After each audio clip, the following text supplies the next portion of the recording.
Bienvenue sur Télé Djibouti dans cette nouvelle édition de votre journal de 22h au sommaire de l'actualité.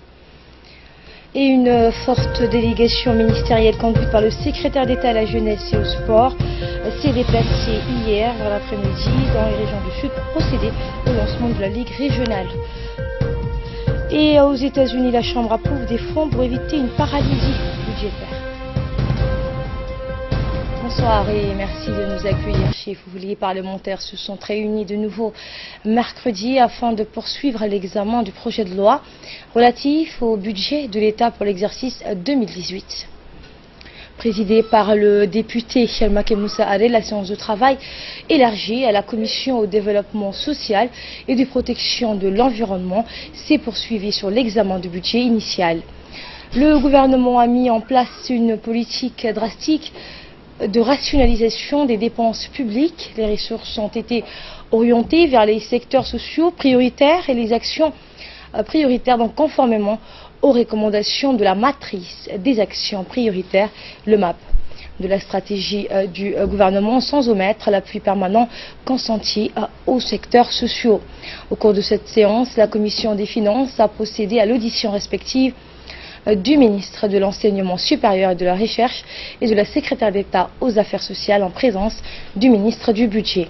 Les parlementaires ont posé diverses questions relatives à la déclinaison des programmes, des objectifs prioritaires de la stratégie de croissance accélérée pour la période 2015-2019, en l'occurrence l'adéquation d'une formation technique et professionnelle avec les besoins de l'économie, la réduction de la pauvreté et de la faim.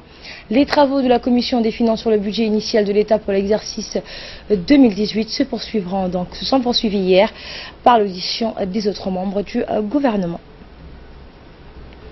Également dans l'actualité, la journée de consultation dédiée à la diaspora djiboutienne s'est tenue hier au Kepensky Palace Hotel dans une ambiance cordiale. Co-organisée par le ministère des Affaires étrangères et de la coopération internationale et l'Organisation mondiale de la migration, une agence des Nations Unies avec l'appui de la Banque mondiale.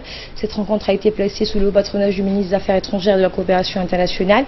L'événement a également vu la participation du ministre de l'Intérieur, Hassan Omar, en sa qualité de coordination nationale pour la migration, ainsi que des représentants gouvernementaux et d'organismes internationaux, des représentants du corps diplomatique dans l'ambassadeur de France à Djibouti et une composante importante de la diaspora djiboutienne installée ici ou venus spécialement participer à cette journée.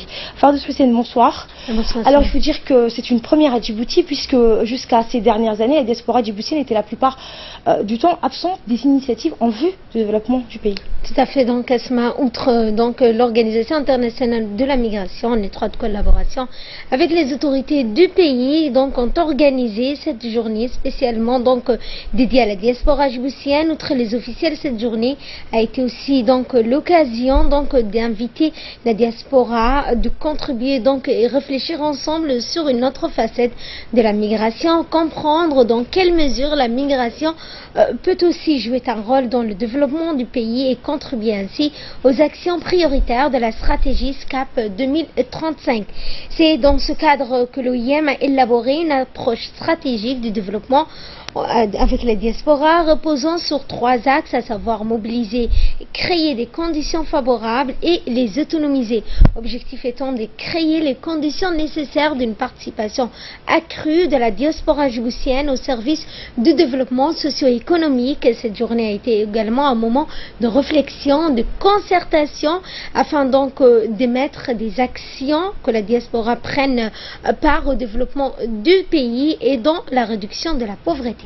Merci Fardous pour cette analyse. Suivons cette fois le mot du ministre de l'Intérieur, M. Hassan Omar Mohamed. Madame et Messieurs, avant tout propos, en ma qualité de ministre de l'Intérieur et coordinateur de la politique migratoire du gouvernement de la République de Djibouti, je me réjouis de votre présence qui témoigne la volonté du gouvernement de la République de Djibouti à cette journée nationale dédiée à la diaspora. Placée sous le thème de renforcement du rôle des Djiboutiens à l'étranger dans le développement de Djibouti, cette journée d'une grande importance se veut comme un lieu de rencontre et d'échange entre la diaspora et les membres des institutions nationales. Mesdames et messieurs, cette journée nationale dédiée à la diaspora qui nous a réunis aujourd'hui est avant tout un moment de réflexion, de concertation et d'action. C'est aussi l'occasion pour notre nation d'appréhender la contribution de la diaspora dans le développement de Djibouti et dans la réduction de la pauvreté et d'évaluer les efforts à réaliser, de formuler une série d'engagements pour une contribution efficace de la diaspora dans le développement de la République de Djibouti.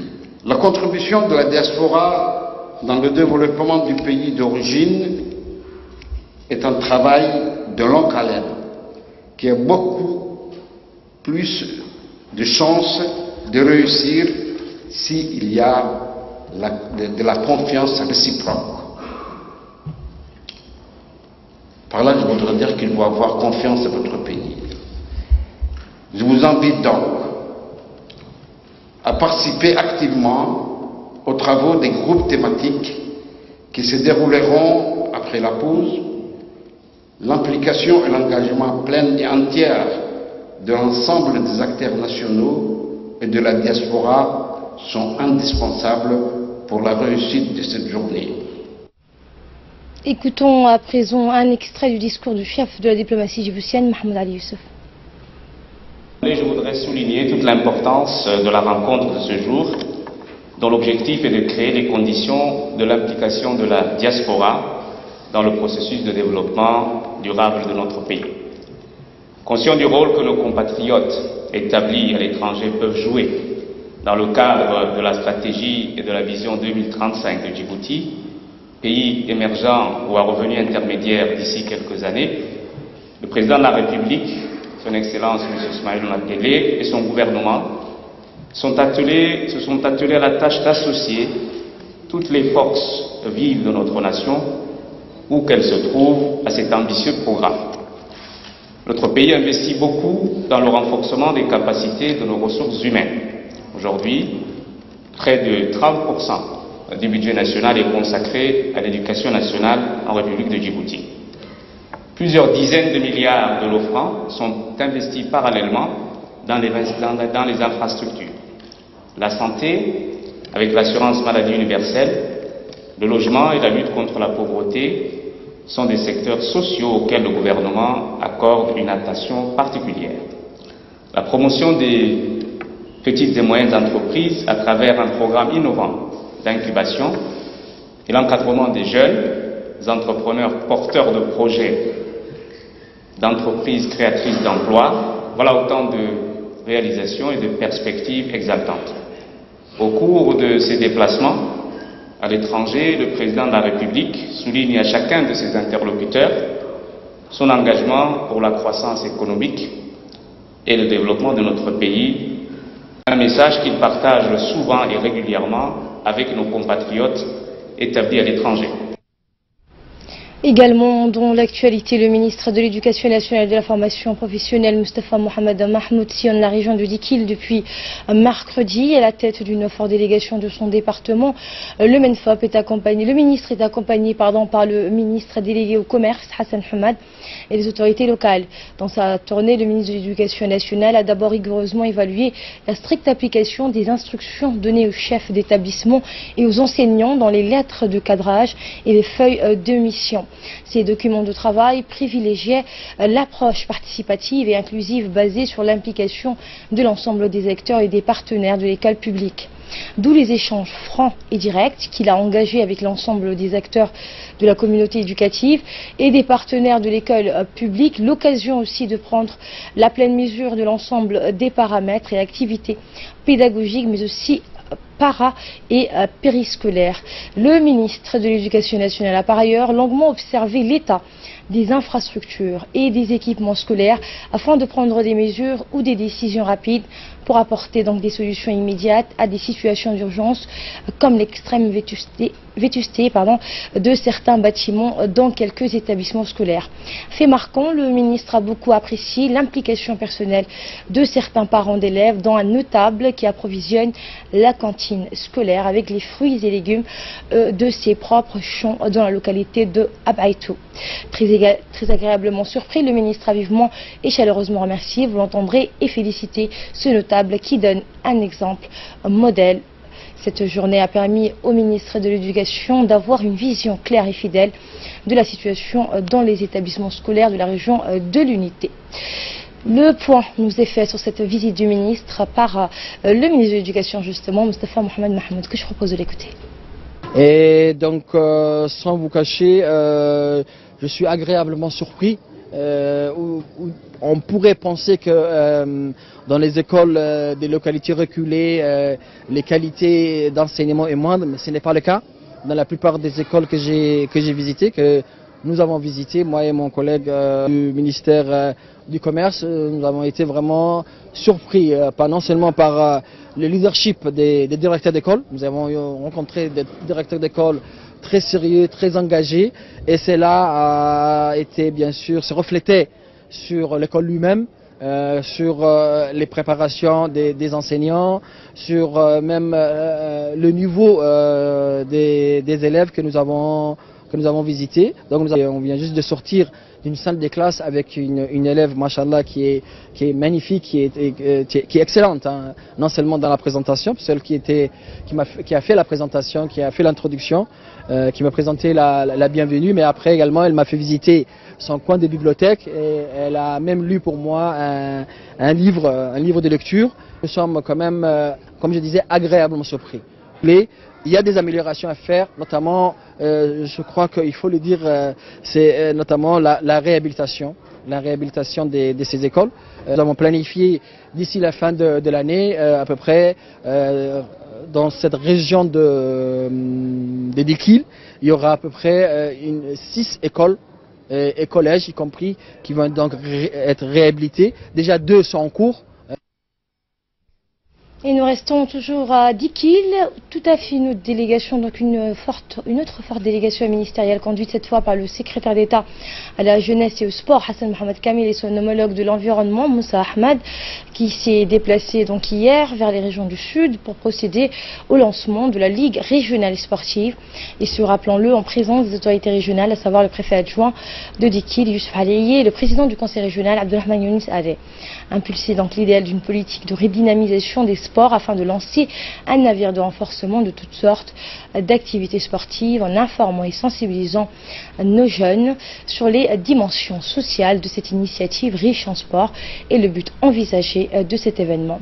Eh bien, des séries de courses de 3 mètres, donc 3 mètres qui étaient dans l'agenda a été procédé et c'est toute une génération confondue qui en a participé. Cette initiative est également pour le jeune Dikilois, une aubaine, voire un élan sportif promoteur qui les incite donc et les invite à plus de civisme, de patriotisme à travers des différentes activités sportives qui seront lancées dans le cadre de la Ligue régionale sportive. Le secrétaire d'État à la jeunesse et au sport, Hassan Mohamed Kamil, a d'emblée mis l'accent sur l'importance que revêt ce lancement. Je propose de l'écouter. Nous sommes à Dikil, la ville de l'unité, et c'est elle qui a l'honneur de lancer le premier lancement de la Ligue régionale, et c'est tout à leur honneur. Dikil, on se trouve aujourd'hui aussi dans un complexe qui a été fait il y a longtemps, mais en voyant ce complexe, c'est notre devoir aujourd'hui d'accompagner la ville de l'unité pour essayer de réhabiliter ce complexe et exhorter aussi la population et la jeunesse de Dikil qu'il faut être présent dans toutes les activités et surtout demain il y aura le lancement aussi du dialogue national de la jeunesse qui va être fait avec le président de la République. Alors j'exhorte aussi la jeunesse de venir en masse demain au conseil régional. Et toute la jeunesse doit venir exposer leurs problèmes. En fin janvier, vous allez rencontrer le président de la République pour essayer d'exposer tous vos problèmes. Donc d'emblée, je lance officiellement aujourd'hui à Dikil le lancement des activités des livres. Et le ministre de l'Environnement a de son côté exhorté ces jeunes à tenir compte de cette initiative tant attendue par toute la jeunesse djiboutienne et durant lesquelles il leur sera donc possible d'exposer et mettre au clair ce qu'ils attendent du gouvernement. Voici ses propos. En tant que ministre de la région, à mon côté, il y a le président du conseil régional et le préfet adjoint. Nous sommes là pour encourager les jeunes dikilois. Moi et mon collègue, dans les années 87, on jouait ici, dans la ville de l'Unité. On est en même temps des vétérans. On joue pas comme on jouait dans les années 87, mais nous encourageons les jeunes pour continuer et prendre le schéma qu'on a tracé. Et aujourd'hui, j'ai eu l'honneur d'être ici dans la ville de l'Unité pour lancer cette ligue régionale, et on va continuer, on va appuyer nos jeunes pour qu'ils puissent favoriser les sports. Il y a le basket, handball et des football. Il y a aussi des kaitero, plusieurs disciplines. On est là pour soutenir nos jeunes dikilois, et je vous remercie, je remercie tous ceux qui ont pris part à cet événement historique dans notre ville de l'Unité. Dans le reste de l'actualité, une cérémonie de remise de diplôme s'est déroulée hier au centre d'instruction de la gendarmerie nationale, présidée par le chef d'état-major de la gendarmerie nationale, le colonel Zakaria Hassan Aden. Cette cérémonie à laquelle a pris part le colonel Huguet, donc attaché de sécurité intérieure à l'ambassade de France à Djibouti, a consacré la fin d'un stage remise à niveau au profit de 12 stagiaires motocyclistes de l'escadron de la sécurité routière, conduite par 2 instructeurs de l'escadron motocycliste de la garde républicaine, responsable de la sécurité et de l'escorte du chef de l'État français. Cette instruction, donc essentiellement pratique, s'est déroulée du 17 au 21 décembre. La cérémonie s'est terminée donc par un échange de cadeaux.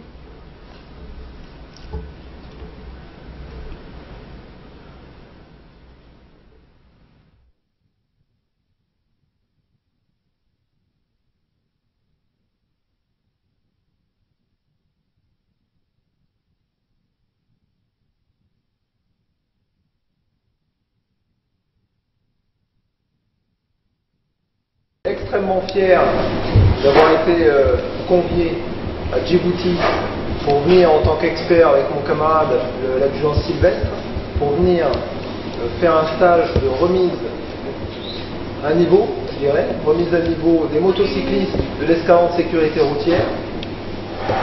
Nous avons passé 5 jours très intenses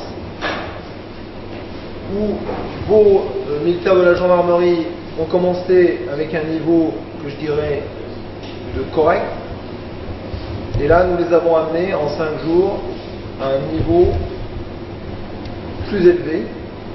Ils ont appris à respecter la trajectoire de sécurité, pour qu'ils travaillent en sécurité sur les routes, et notamment la nationale 1 qui est extrêmement dangereuse.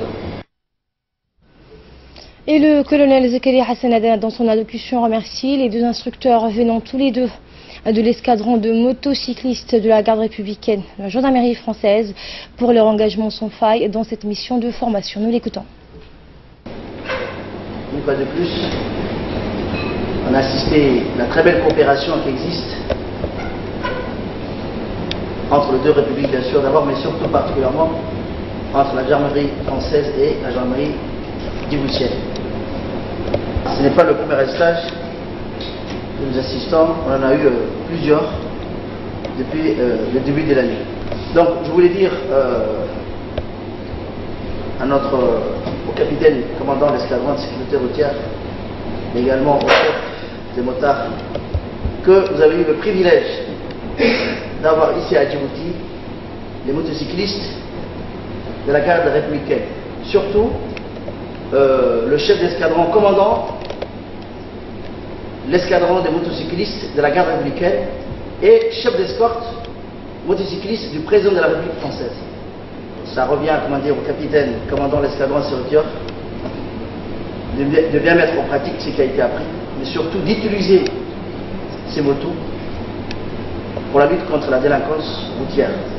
C'est une délinquance routière parce que lorsqu'on roule très vite au-delà de la vitesse autorisée, lorsqu'on dépasse les véhicules sur des lignes continues, sur des pentes, tout cela, moi j'appelle ça de la délinquance routière. Donc, vous avez, comment dire, des postes statiques, ça ne sert à rien. Parce que les gens savent où vous êtes positionné et par rapport à ça, ils respectent le code de la route. Et 3 nouveaux membres font leur entrée au Conseil constitutionnel du pays. Le président du Conseil constitutionnel, Abdi Ibrahim Habshi, a procédé hier à l'installation de 3 nouveaux membres du Conseil constitutionnel. Et c'était au cours d'une cérémonie solennelle au siège du Conseil constitutionnel. Les 3 nouveaux membres qui ont été nommés par décret présidentiel sont Madame Fatouma Ahmed Moussa, de Hassan Ali Hassan et de Monsieur Abdi Ismaël Hirsi. Écoutons le président du Conseil constitutionnel, Abdi Ibrahim Habshi, pour plus de précisions. Dans le domaine administratif, mesdames et messieurs, vous venez de rejoindre le Conseil constitutionnel, haute institution qui veille à la constitutionnalité de tous les textes. Pendant 8 ans, nous allons travailler ensemble, au moins 4 ans en ce qui nous concerne, pour les anciens membres, et nous vous demandons donc de rester dans la discrétion et dans la responsabilité et dans le sérieux de votre travail. Soyez les bienvenus.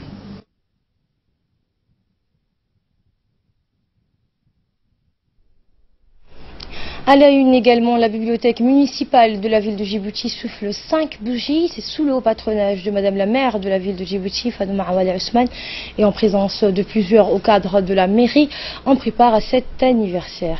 Eh bien, ouverte en 2012, 5 ans après l'inauguration de la bibliothèque municipale, elle fête donc ces 5 ans à travers diverses manifestations, dont une exposition rétrospective qui servira donc de fil rouge à cet anniversaire. Les festivités ont officiellement démarré mardi en présence d'élus et de fidèles lecteurs. Dans une courte allocution qu'il a prononcée au nom de la maire de la ville de Djibouti, le directeur du cabinet de la mairie et ancien directeur de la bibliothèque municipale, Megag Ahmed Mahmoud, a souhaité un bon anniversaire à la bibliothèque municipale et à ses fidèles lecteurs. Il a par ailleurs félicité et encouragé l'équipe de la bibliothèque municipale, avec à leur tête Nim'a Saleban Hussein, de continuer leurs efforts qu'ils effectuent toujours au profit des jeunes. Et à la fin de la cérémonie, des cadeaux ont été distribués aux jeunes fidèles lecteurs de la bibliothèque municipale. Et pour clore l'actualité nationale, je vous emmène à la ville blanche où la Journée internationale des migrants a été célébrée avec un match de gala auquel ont été conviés quelques migrants. Le match a en effet opposé les vétérans de l'équipe du lycée technique à une équipe exclusivement composée de migrants récemment arrivés. Cette journée qui est l'occasion de dissiper les préjugés et de sensibiliser l'opinion à leur contribution dans les domaines économiques, culturels et sociaux, au profit tant de leur pays d'origine que de leur pays de destination. De nombreuses raisons amènent donc les gens à se déplacer, que ce soit pour fuir la violence, les conflits, la persécution, l'insécurité, la discrimination, les catastrophes naturelles, et de la dégradation de l'environnement ou encore la pauvreté.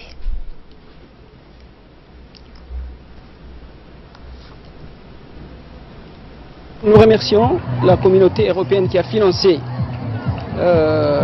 ces projets et les GIZ, l'organisation des migrants, l'organisation allemande des migrants qui a contribué à ce que cette journée soit une journée réussie. Une chose est sûre, c'est que le passage des migrants, le trafic des migrants a beaucoup influencé au mal, bien sûr, notre mode de vie. Il y a toute une mode de vie chez nous qui a changé. Et de là, nous passons aux nouvelles du monde avec Samata Serid. Bonsoir. Alors, je le disais en titre, aux États-Unis, la Chambre approuve des fonds pour éviter une paralysie budgétaire. Eh bien, Asma, le Congrès avait jusqu'à vendredi, aujourd'hui, minuit, pour éviter le blocage budgétaire. Les sénateurs ont donc fini par voter des financements temporaires avant la trêve de Noël. Parmi les programmes reconduits, la couverture maladie pour près de 9 millions d'enfants. En revanche, la majorité républicaine et opposition démocrate ne sont pas toujours entendues sur le dossier des DreamWorks, ces centaines de milliers de jeunes clandestins qui demanderaient leur régularisation. Les démocrates qui les soutiennent font notamment pression en s'opposant au financement du mur à la frontière mexicaine. Ils lient aussi l'augmentation du budget de la défense à davantage de crédits dans d'autres domaines. Le bras de fer ne manquera pas donc de reprendre dès le retour des vacances des élus américains le 3 janvier prochain. Et à l'étranger, toujours la police australienne tente de comprendre l'attaque à la voiture bélier commise donc hier à Melbourne, la capitale, à part un automobiliste qui a invoqué donc les mauvais traitements à l'égard des musulmans. Et le gouvernement donc à ce stade ce matin écarte la piste terroriste.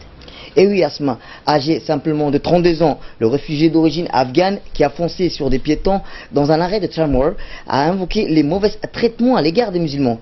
Il a des antécédents, Asma, de consommation de drogue et souffrirait des problèmes psychologiques. La police n'a pas encore identifié des liens entre l'extrémiste de cet homme avec des groupes djihadistes qui aient pu l'inciter à commettre ces actes ou quelques activistes extrémistes qui auraient précédé les faits. La piste terroriste est donc pour l'heure écartée. La police attend les résultats de l'examen psychiatrique de l'assaillant. On peut dire que l'attaque est survenue sur Flinders Street, au cœur de Melbourne, et a fait 20 blessés, dont 9 ressortissants étrangers. 3 sont toujours dans un état critique, un Australien et 2 Sud-Coréens. Merci Samata Serid pour ces précisions. Voilà, c'était le journal de la rédaction. Merci à vous de l'avoir suivi. Excellente soirée à toutes et à tous.